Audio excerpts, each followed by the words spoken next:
How can we protect ourselves against identity theft and fraud? On tonight's edition of The Best Times, we'll warn you about the latest scams against seniors. And you'll meet the man who is the 6th Duckmaster in the history of the Peabody Hotel.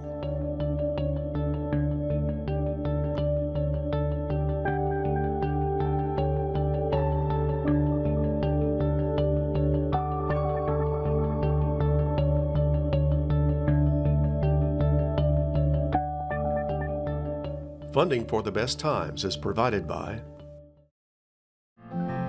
the Plow Foundation, striving to do the greatest good by helping the greatest number of people since 1964. Additional funding is provided by the members of WKNO. Thank you.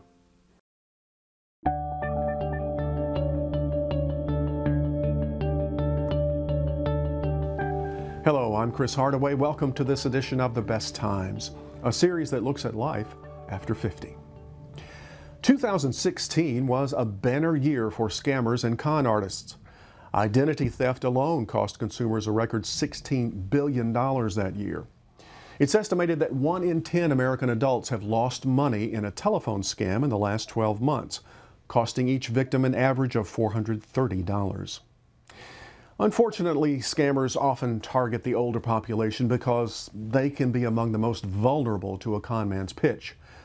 Protecting yourself against fraud isn't easy in our digitally connected world. But the next time you're promised something that seems too good to be true, don't believe it, and don't get scammed.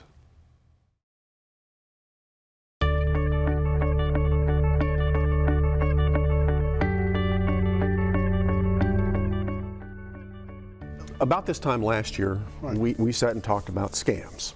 And I think we listed the top 10 scams at that time. What has changed in that year?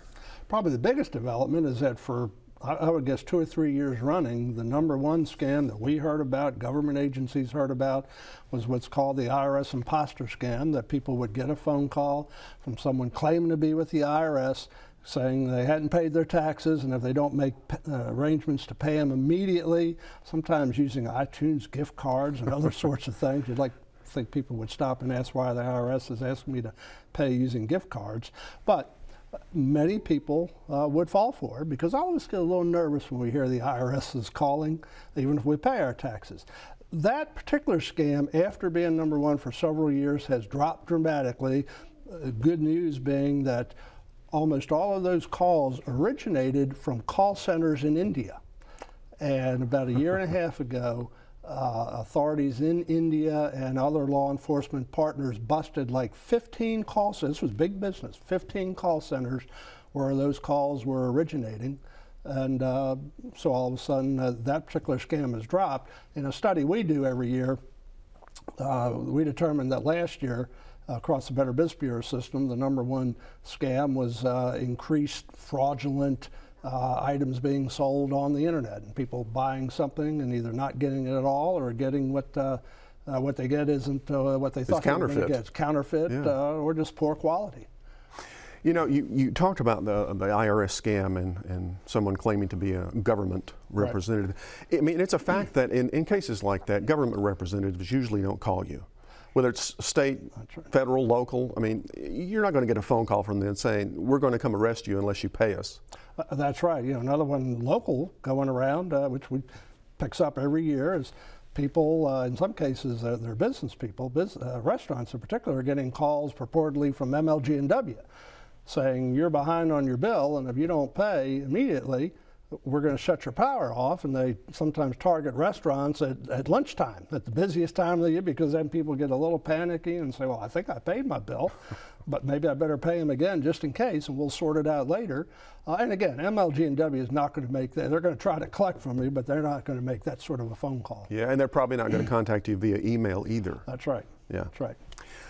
Now, scammers are equal opportunity con artists, of course, and they don't care who you are, how old you are, what gender you are. But scammers do target seniors. Why? Yeah.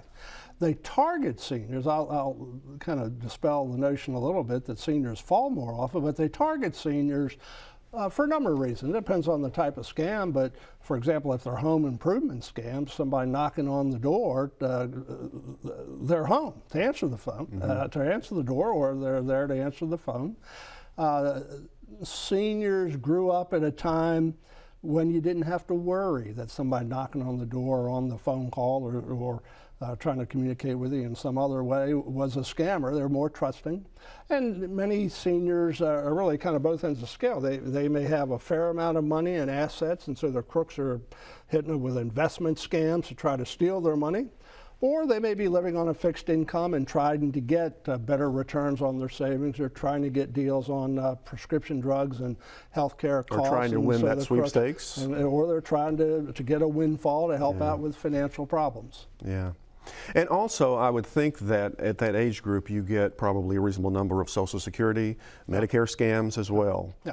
We were talking earlier, sometime this year or next, Medicare is replacing Medicare cards. And so people will be getting new cards. And we anticipate that the crooks will try to take advantage of that. One of the things they always do is they take advantage of the headlines, and if there's a natural disaster, you'll see charitable scams. If there's the government's changing Medicare rules or regs or cards, people will start getting calls purporting to be from Medicare saying, I need to send you your new card, it's going to have new benefits, it's a wonderful thing, I just need to verify you are who you are, give me your Social Security number. Medicare does not need your Social Security number. Nor are they going to ask you to pay for a card that's free. Correct. Yes, that's correct. All right. In that context, how do crooks exploit consumers? How do they push their buttons? What hot buttons do they hit? Well, it can start with the list. Sometimes they buy lists, and if they've got a scam that they think will be particularly effective against seniors, and they'll buy lists of seniors. But even then, they tend to exploit people, or studies have shown that people are more vulnerable to a scam if they've experienced a negative life situation, the loss of a loved one, a divorce, they've lost their job, or they're heavily in debt. The crooks play on people's emotions. One of the things I say very often is that the crooks depend on people's emotions outstripping their common sense. A very common scam that seniors are targeted with, and most don't fall for it, but just enough do to keep the crooks coming back, or what we call the grandparent scam, where they get a call saying that purportedly from a grandchild, saying I'm in trouble, or maybe an attorney or law enforcement official calling on behalf of the grandchild saying I'm in trouble and you need to wire money to get me out of trouble, and please don't tell mom and dad. Again, most people know better, but there are people who've lost tens of thousands of dollars to that scam. So they play on people's emotions. Now, a lot of scams, of course, are perpetrated online. What kind of online behaviors that we may have make us susceptible to a scam? Folks who click on pop-up ads. Don't ever click on pop-up. Don't click on pop-up ads. People who click on headlines. You know, McAfee, which is a security company, puts out an annual list of the most dangerous cyber celebrities. It's not that celebrities are dangerous themselves, not sure that's always the case, but what's dangerous is that people who are searching on these celebrities' names, or they may be on an entirely different website and they see some headline that says, see the latest news on such and such, and you click on it, and malware is downloaded to your computer, and then you have all sorts of problems. They steal your identity, your passwords, that sort of thing. You know, just recently, I got emails from people that I know. Yeah. I mean, it looked like it was from them, but the only thing in the email was a link to click on, which I did not, because my common sense told me better. But crooks disguise it so well these days. A more common form of that particular scam, or you get a email or a text message purportedly from a friend who's in trouble and stranded overseas, got robbed, the passport was robbed, can you help me send some money? And again, people who respond to those, and then studies have shown that unfortunately there's just a fair number of people out there who think that banks do send you messages saying there's a problem with your account, tell us your PIN number, tell us your password so we can help protect you. Well, again, IRS doesn't need your Social Security number, the bank doesn't need your PIN number. We were talking about the emails that I got purported to be from someone that I knew. That also happens with a telephone. Telephone scammers can now disguise that phone, the phone number readout that you get on your phone ID. The general technology, been around for a bunch of years, is called spoofing, where they can make any number appear on your caller ID, whether it's a landline, even your own number, right? Even your own. People have said they've gotten phone calls that looks like their own number. But spoofing in general, they fake the number, even though the caller in many cases, in most cases probably, it could be overseas. But over time, more and more people have gotten jaded and accustomed and decided, I'm not going to answer a phone call from a number I don't recognize, which is a good piece of advice. And so now what the crooks do, they've taken spoofing to the next level, which is called neighbor spoofing. And that's where, when you look at the phone number, the area code and the first 3 digits match yours. And so again, sometimes it really gets you curious. the whole thing matches, but generally the first the area code, first 3 digits match. And studies have shown that people are just more likely to answer a phone call that looks local. They think it could be a doctor's office, could be a child's office, and of course the crooks can't work their magic. I don't say that with any affection. They can't work their scam on you if you don't answer the phone. So that's a technique just to get you to answer the telephone. And get you to answer the phone, and then you have to use your good common sense as you listen to their you know, spiel. for years we've told people, generally those, the message, whatever they're peddling, it could be an extended auto warranty, a medical alert system to seniors, some sort of health care, a home security system. Many of the messages say, press 1 to hear the wonderful offer, press 2 to be taken off our list. And we've just told folks for years, don't press 2. That confirms at least that they have a good number, and you'll start getting more phone calls.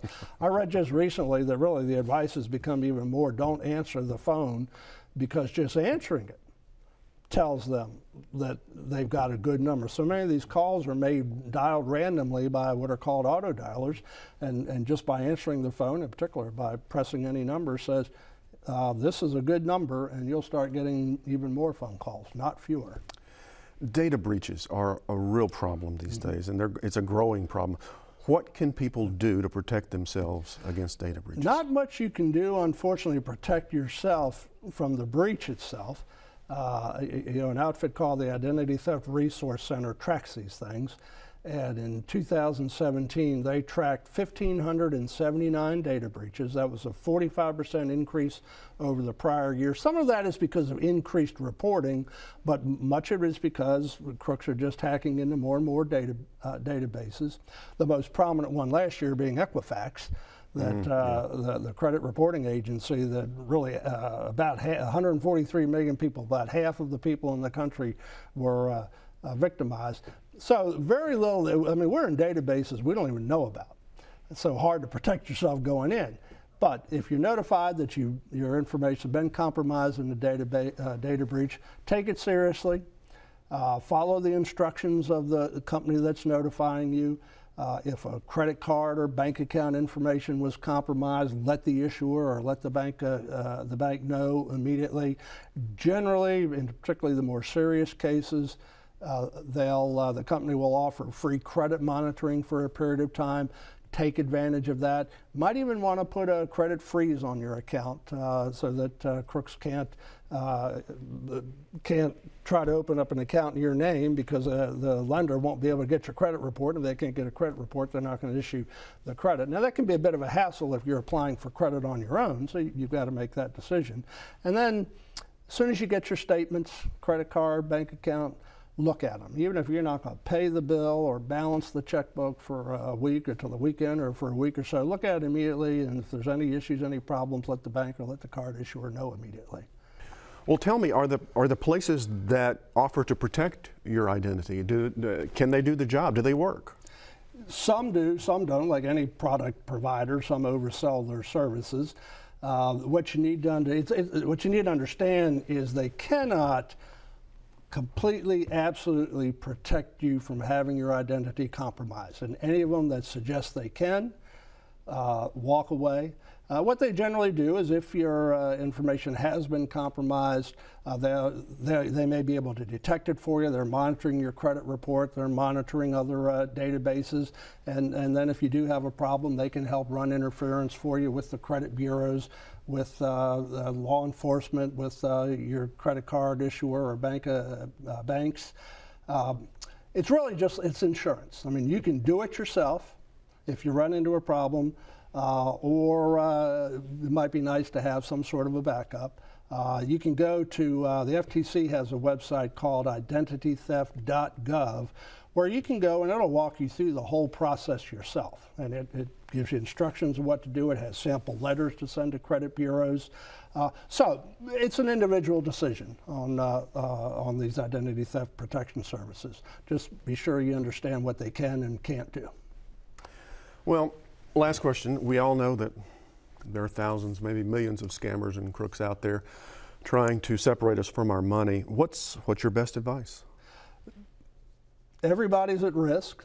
There's a common misperception that it's mostly seniors, and in fact, a Better Business Bureau study that we did a couple of years ago found that everyone is at risk, and in fact, younger people are more likely to fall for a scam than seniors.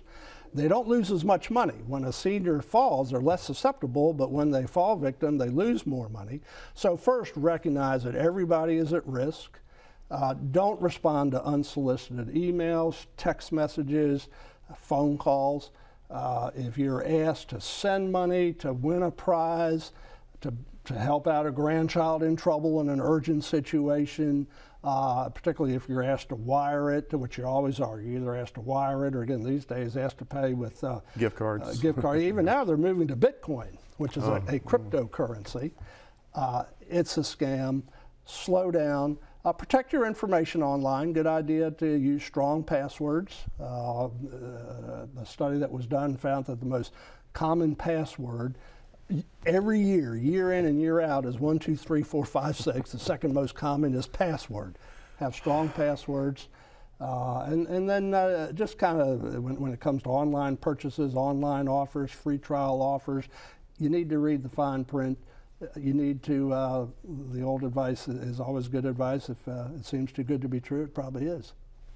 A little bit of healthy skepticism can go a long way to protecting. And unfortunately, more and more these days than years ago. Well, thanks for being on The Best Times and helping us protect ourselves against scams. If you have been a victim of a scam, contact your local Better Business Bureau. Their Scam Tracker tool shows you the most prevalent scams in your area and provides a link to report a scam.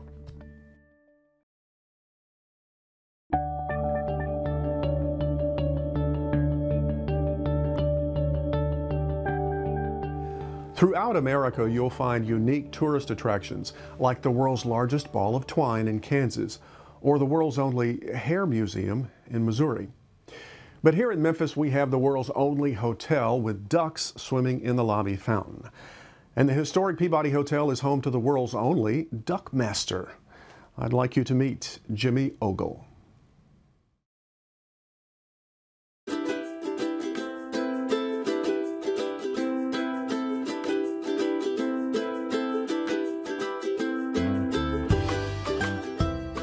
It's mid-morning and Jimmy Ogle is on the roof of the Peabody Hotel, getting the famous ducks ready for their red carpet walk to the lobby fountain. Of all the jobs and titles that Jimmy has held, this is undoubtedly the most unique.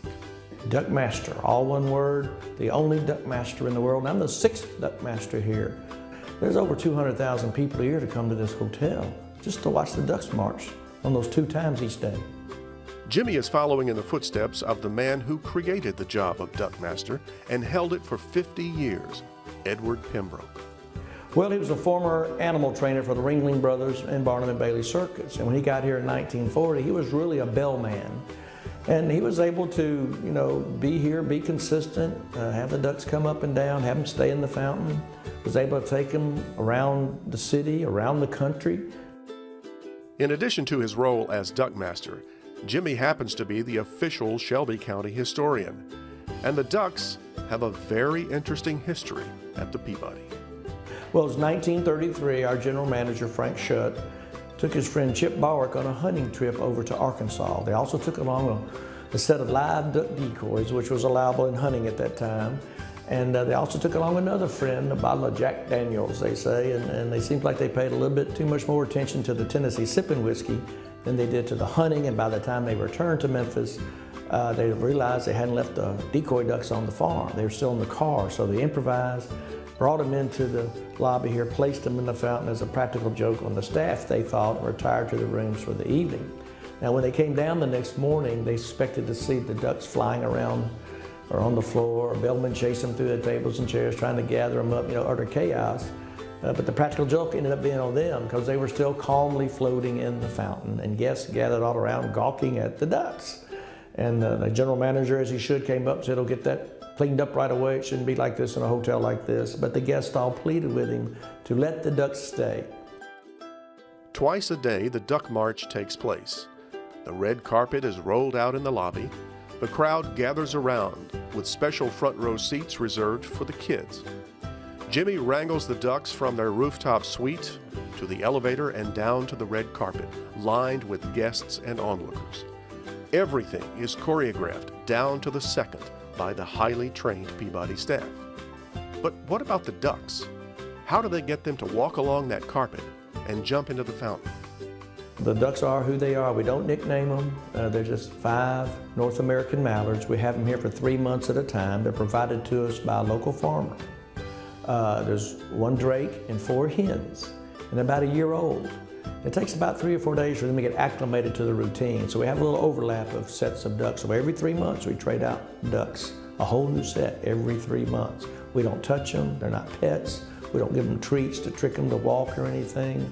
Well, the book says they don't like people. They don't like anything that has 2 eyes in their head. It's considered a predator in their world. So they stay in that water. That water is their comfort zone. And of course, they give them a little snack at 11:15, a little cracked corn down there. That gets them through there because they're not going out looking for food or going to the bar, Capriccio, or whatever. And there's always a lot of people in there, so they want to stay in there away from the people. Being an historian as well as the duck master, Jimmy gives regular historical tours of the Peabody. Did you ever wonder where the Peabody Hotel got its name? Well, the very first Peabody Hotel opened in 1869, and that was right after the Civil War. Remember, Memphis was basically untouched by the Civil War because we had that big naval battle, and so none of our buildings were burned, our infrastructure was in place. The railroad had come here in 1857. Colonel Brinkley was a railroad builder. He had gone over to England to get some financing from George Peabody because the financing empire of the world at that time was in England, not in America. So why not build a luxury hotel? It's time for that. It was built at Main and Monroe in 1869. It was going to be named the Brinkley House. Colonel Brinkley was going to name it in his family's honor, but Mr. Peabody passed away that summer or that year, so he named it in his honor. That first hotel was built for $60,000 and was 75 rooms over there. It grew, but by 1925, this hotel was built for $5 million, had over 600 rooms. And then after 50 years, it went into foreclosure, and bought on the courthouse steps and by the Belts Corporation. The Belts Corporation spent $25 million in 5 years restoring it to its original glory because, for one reason, Jack at Belts in Maryland had their wedding reception in the Continental Ballroom, so they had an attachment there, but there's no place like it. There is history everywhere you look at the Peabody. The original chandeliers hang in the lobby. The travertine marble fountain dates from 1925. Presidents have visited the Peabody, celebrities from sports and the movies, and even the king himself. Elvis Presley signed his first RCA, a receipt for his first RCA recording contract, signed on Hotel Peabody Station. They typed by our general manager, Frank Schutt, right in this lobby with Vernon, his dad, co-signing it, Neil Diamond wrote the lyrics for the song Sweet Caroline in this hotel in 1969, recorded at American Studios, 12 blocks to our north. Ferry Lewis recorded sessions in here in 1927. 50 years later, he opened for the Rolling Stones at the Liberty Bowl. The Skyway room wasn't built till 1939. Beautiful, gorgeous Art Deco room up there. And it was one of 3 in the country that CBS Radio National Network broadcast swing music over the air. And Guy Lombardo, Tommy Dorsey, the Andrews Sisters, people like that went live from the Skyway room, top of the Hotel Peabody. And now, Jimmy Ogle becomes a part of the history of the Peabody Hotel. Even though he's only been on the job for a short while, he says he's already learned a valuable lesson from the ducks. In the little manual we have about duck care, rule number 1 is think like a duck. And that's my new philosophy of life right now, is think like a duck.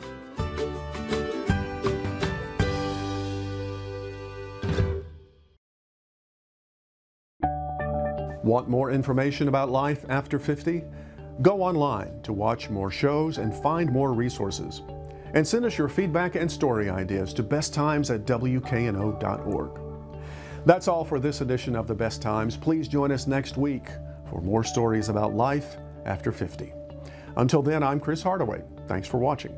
Good night. Funding for The Best Times is provided by the Plow Foundation, striving to do the greatest good by helping the greatest number of people since 1964. Additional funding is provided by the members of WKNO. Thank you.